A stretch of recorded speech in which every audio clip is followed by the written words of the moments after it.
Hola chicos, ¿cómo están? En este video vamos a continuar con la tercera parte del repaso matemático. En los videos anteriores habíamos mencionado que la representación gráfica de una función de dos variables en un espacio de 3 dimensiones es compleja.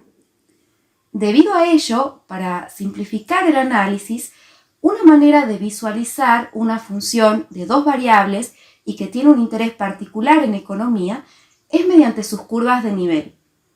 Las curvas de nivel se pueden representar en un espacio bidimensional y son más sencillas de interpretar. La curva de nivel de una función de dos variables de la forma y, que depende de x1 y de x2, está formada por el conjunto de puntos x1, x2 en el plano, tales que la función f es constante.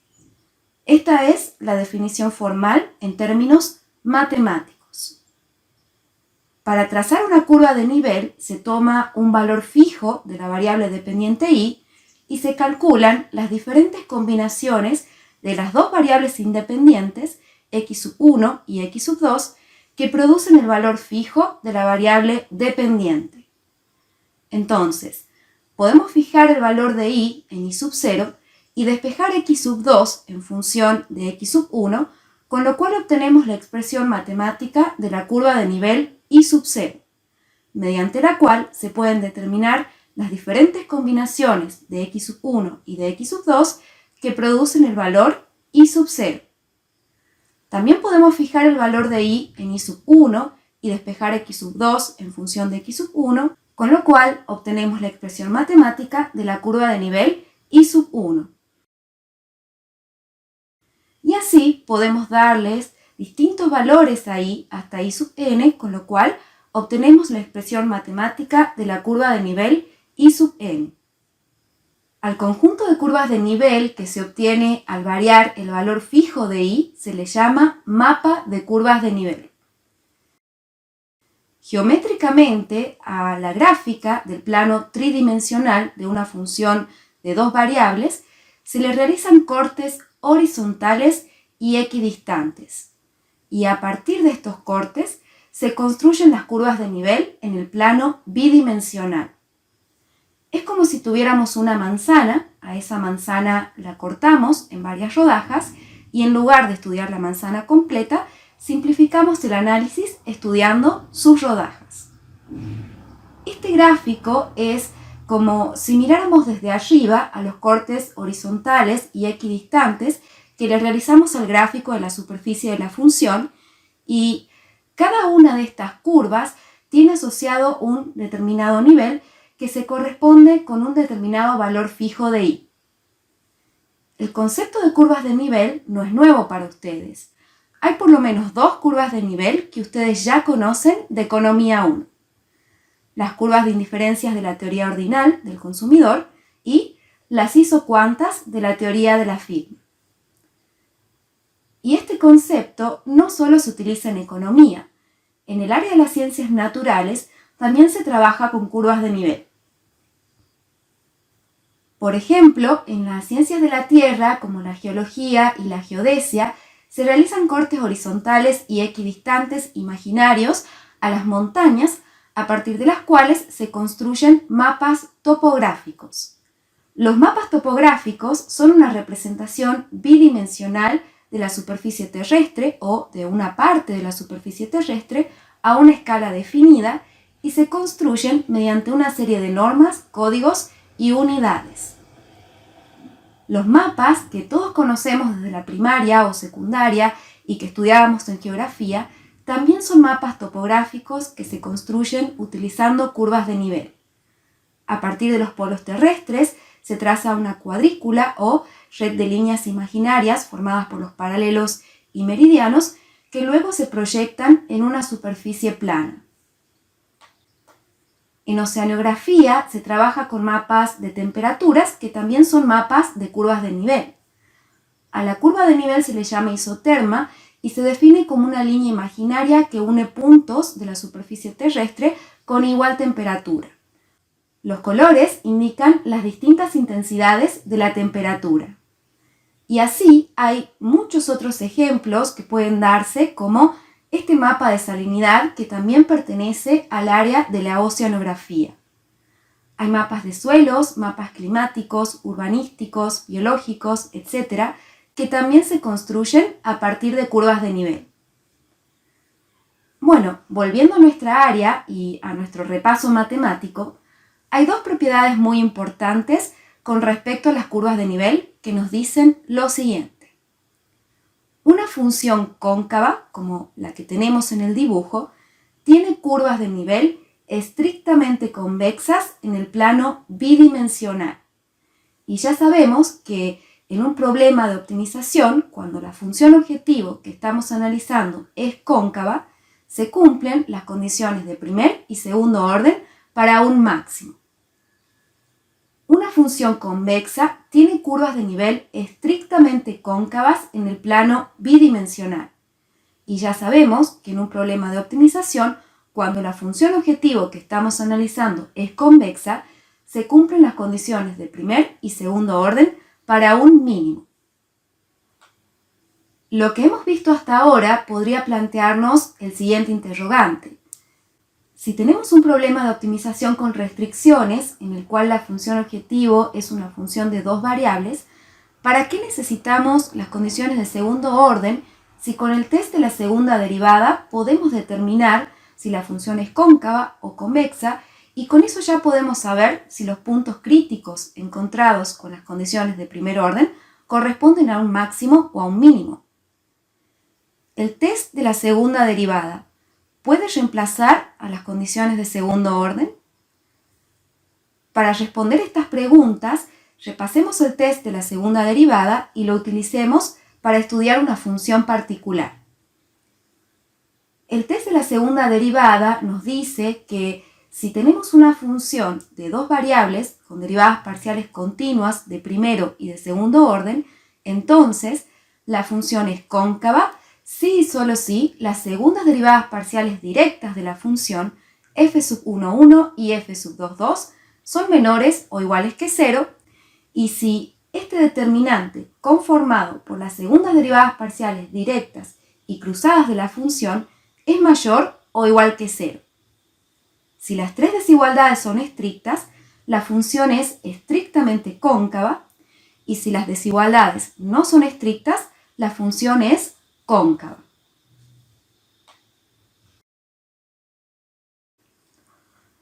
La función es convexa si y solo si las segundas derivadas parciales directas de la función f(1,1) y f(2,2) son mayores o iguales que 0, y si este determinante conformado por las segundas derivadas parciales directas y cruzadas de la función es mayor o igual que 0.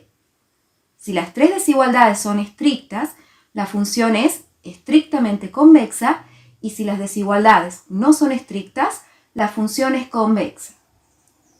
Bien, ahora le realicemos este test a una función con la siguiente especificación: y igual a x(1) a la alfa por x(2) a la beta, donde alfa y beta son constantes positivas. A esta función se le llama función Cobb-Douglas en honor a los economistas que la propusieron y analizaron. Quizás alguno de ustedes la recuerda de Economía 1. En la guía de trabajos prácticos de Economía 1 tenían varios ejercicios con esta función, aunque con otra simbología. Calculemos sus primeras derivadas.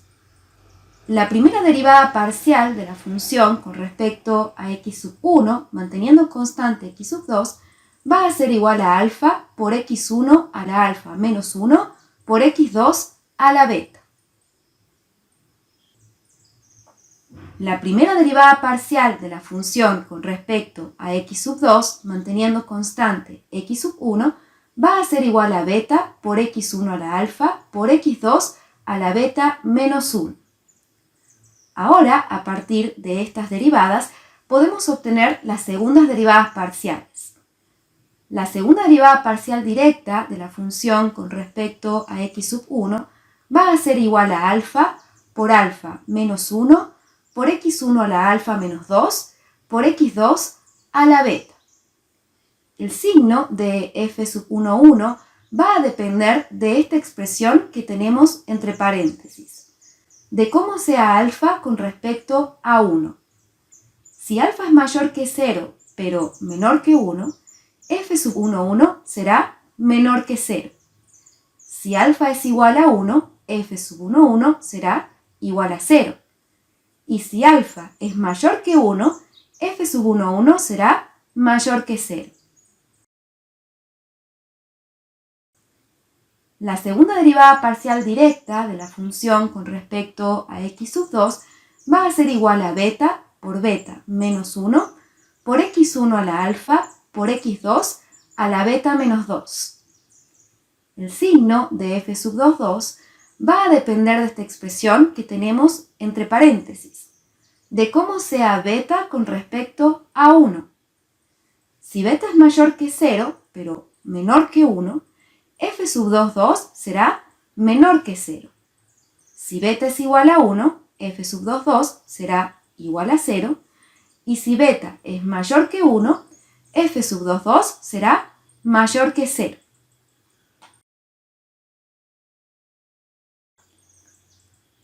Las segundas derivadas parciales cruzadas de la función f sub 1, 2 y f sub 2, 1 son iguales por el teorema de Young.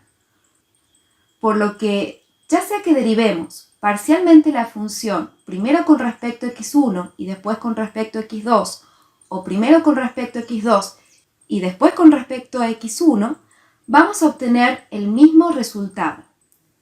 Alfa por beta por x1 a la alfa menos 1 por x2 a la beta menos 1.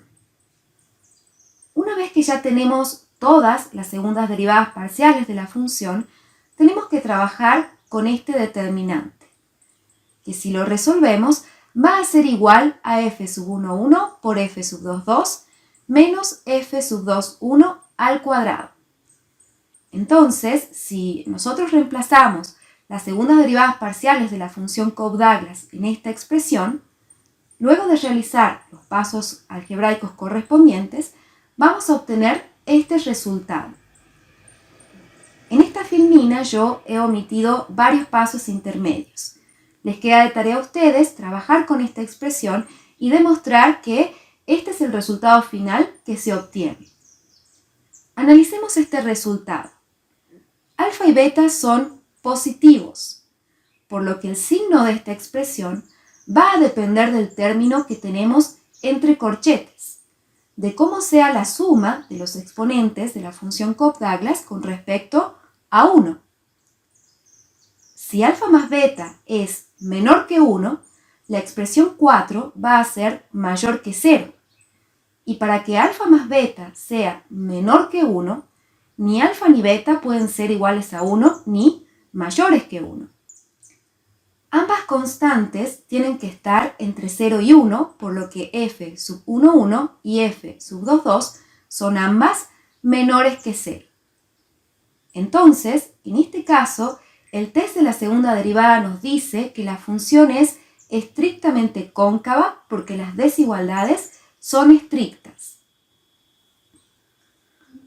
Si alfa más beta es igual a 1, la expresión 4 va a ser igual a 0. Y para que alfa más beta sea igual a 1, de nuevo tenemos que ni alfa ni beta pueden ser iguales a 1 ni mayores que 1. Ambas constantes tienen que estar entre 0 y 1, por lo que f sub 1, 1 y f sub 2, 2 son ambas menores que 0. Entonces, en este caso, el test de la segunda derivada nos dice que la función es cóncava. No es estrictamente cóncava porque la expresión 4 es igual a 0 y no mayor que 0 como en el caso anterior. Finalmente, si alfa más beta es mayor que 1, la expresión 4 va a ser menor que 0. Y para que alfa más beta sea mayor que 1, alfa y beta pueden tomar cualquier valor. Pueden estar entre 0 y 1, pueden ser iguales a 1 o pueden ser mayores que 1. Por lo que f sub 1, 1 y f sub 2, 2 pueden ser menores, iguales o mayores que 0. Entonces, en este caso, el test de la segunda derivada nos dice que la función no es cóncava ni convexa. Si nosotros le damos valores a alfa y a beta para poder analizar estos tres casos y le pedimos a una graficadora 3D que nos realice los dibujos para ver la forma que tiene la función en cada caso, la graficadora nos muestra las siguientes superficies. Si alfa y beta son iguales a 0,25, alfa más beta es igual a 0,5, que es menor que 1, por lo que la función es estrictamente cóncava y tiene esta forma. Tiene una forma similar a una cúpula o a la mitad de una esfera. Si alfa y beta son iguales a 0,5, alfa más beta es igual a 1, por lo que la función es cóncava y tiene esta forma, que es un poco similar a la anterior, pero no exactamente igual. Esta tiene una forma más parecida a un cono. Y si alfa y beta son iguales a 2, alfa más beta es igual a 4, que es mayor que 1, por lo que la función no es cóncava ni convexa y tiene esta forma. Algunos autores describen esta forma como cono pellizcado. A menudo suele compararse la forma de esta función con la forma de una montaña, y es como si a medida que aumentara el valor de la suma de los exponentes de la función Cobb-Douglas, es decir, a medida que aumentara el valor de alfa más beta, la montaña se fuera volviendo progresivamente más empinada a mayores altitudes. Y fíjense que en estos tres casos, si nosotros realizamos cortes horizontales y equidistantes a estas tres superficies, vamos a obtener curvas de nivel estrictamente convexas. Esto es así porque la función Cobb-Douglas es una función cuasi cóncava. Toda función cóncava es cuasi cóncava, pero lo inverso no es cierto.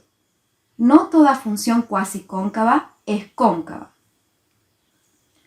Aquí tenemos una función que no es cóncava ni convexa, pero que sí es cuasi cóncava y que comparte una propiedad importante con las funciones estrictamente cóncavas y con las funciones cóncavas.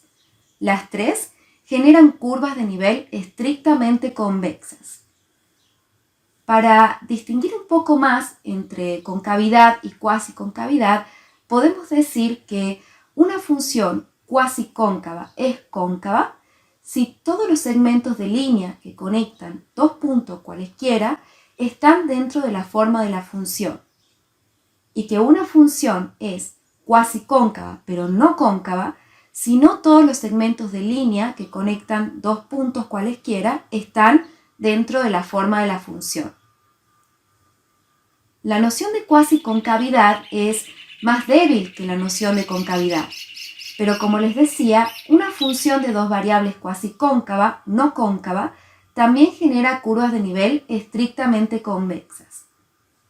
Y ya vamos a demostrar más adelante, cuando veamos la teoría del consumidor, que las condiciones de segundo orden del método del multiplicador de Lagrange hacen referencia directamente a la forma que tienen que tener las curvas de nivel, con lo cual podemos deducir, en términos generales, la forma que tiene que tener la función objetivo para que nos genere las curvas de nivel deseadas.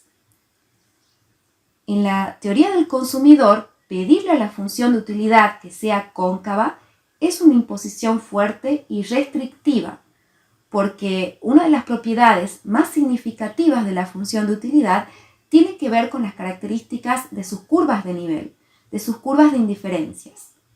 Y si le pedimos a la función de utilidad que sea cóncava, estamos excluyendo a las funciones cuasi cóncavas, no cóncavas, que también generan curvas de indiferencias que son estrictamente convexas. Entonces, respondiendo a las preguntas que nos habíamos planteado al principio, en un problema de optimización sin restricciones, un conocimiento de la concavidad o convexidad de la función objetivo puede evitar la necesidad de verificar la condición de segundo orden. Pero en un problema de optimización con restricciones, esto no es así.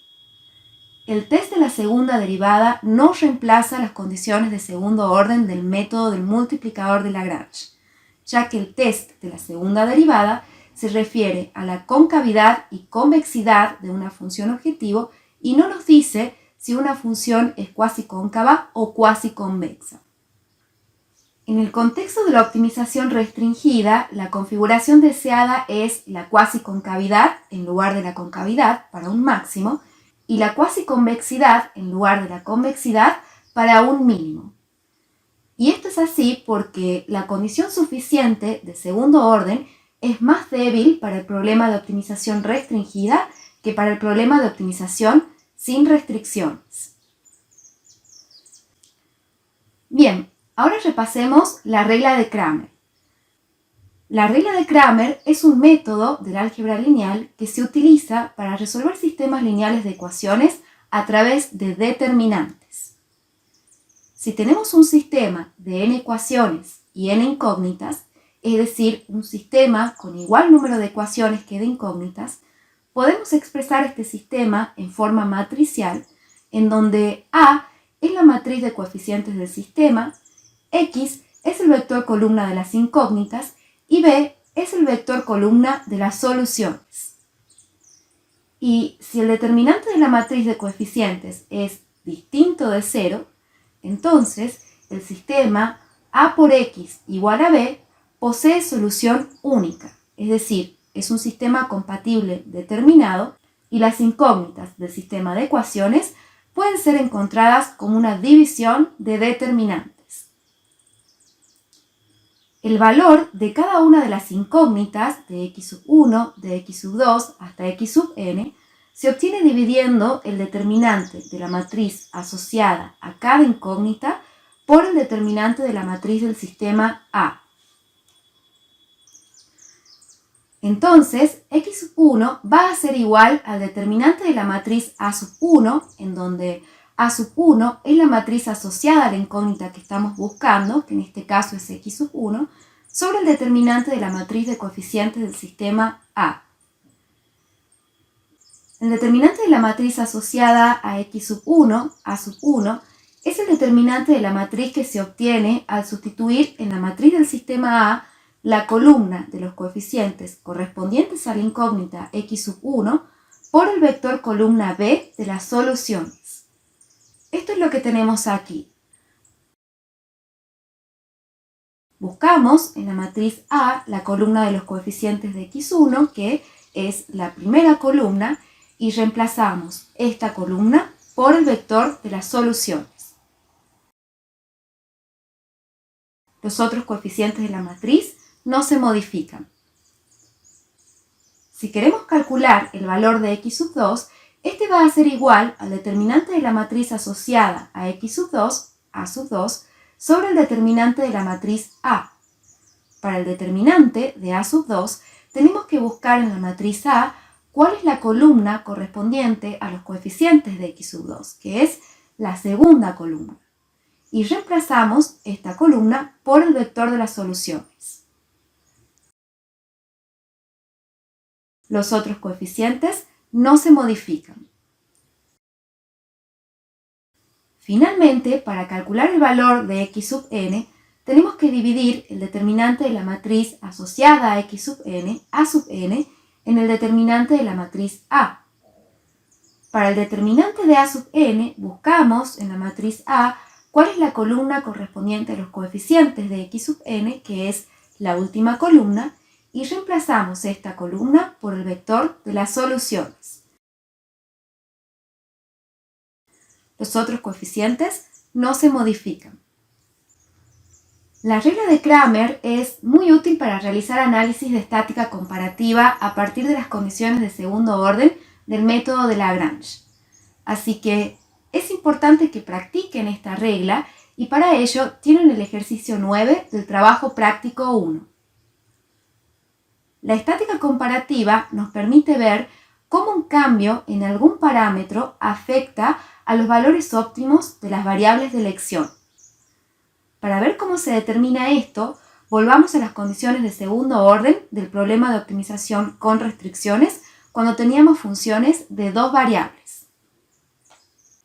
Nosotros habíamos llegado a esta expresión matricial, en donde teníamos que el determinante del hessiano orlado, que sería el determinante de la matriz de coeficientes de un sistema de 3 ecuaciones y 3 incógnitas, multiplicado por el vector de las incógnitas, compuesto por el cambio en x sub 1, por el cambio en x sub 2 y por el cambio en el multiplicador de Lagrange, es igual al vector de soluciones.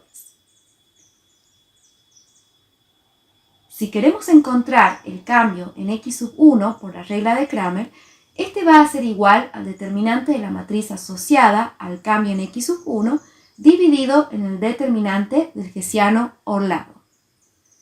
El determinante de la matriz asociada al cambio en x sub 1 es el que resulta de reemplazar el vector de soluciones en la columna del hessiano Orlado correspondiente a los coeficientes del cambio en x sub 1, que es la primera columna.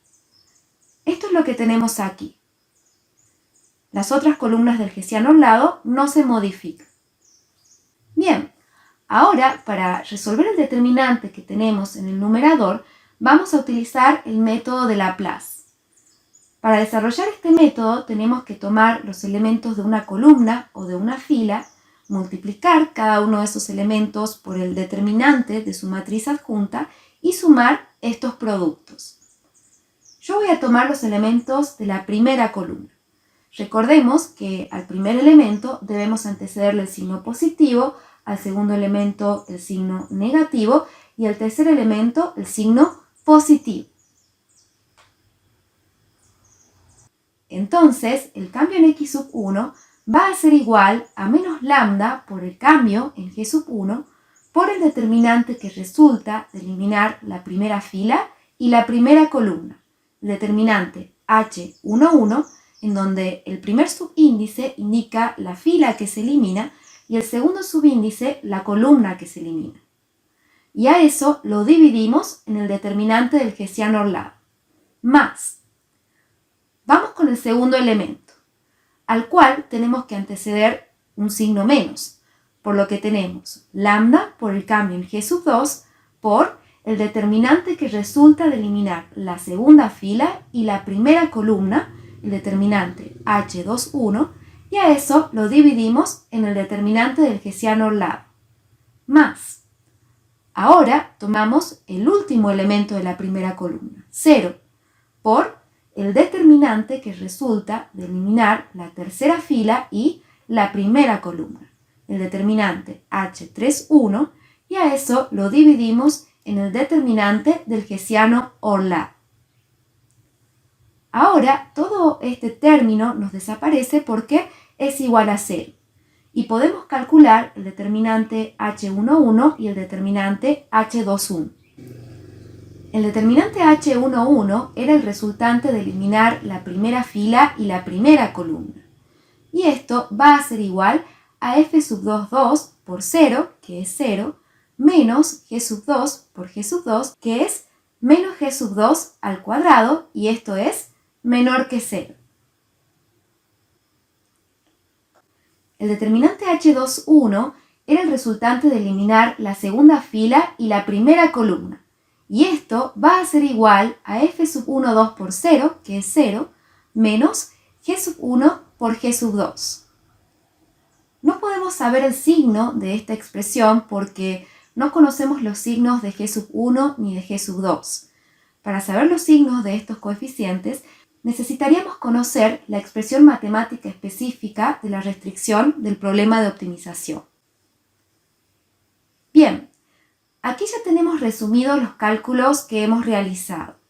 Ahora, a partir de esta expresión, nosotros podemos determinar cómo un cambio en el parámetro g sub 1 afecta al valor óptimo de x sub 1 y cómo un cambio en el parámetro g sub 2 afecta al valor óptimo de x sub 1. ¿Y cómo lo hacemos? Esta expresión nos sugiere que x sub 1 es una función que depende de g sub 1 y de g sub 2, por lo que el diferencial de x sub 1 va a ser igual a cómo cambia x sub 1 cuando solo cambia g sub 1 por el cambio en g sub 1, más cómo cambia g sub 1 cuando solo cambia g sub 2 por el cambio en g sub 2. Entonces, si queremos saber qué pasa con x sub 1 cuando solo cambia g sub 1, fíjense que eso sería todo lo que está multiplicando al cambio en G sub 1.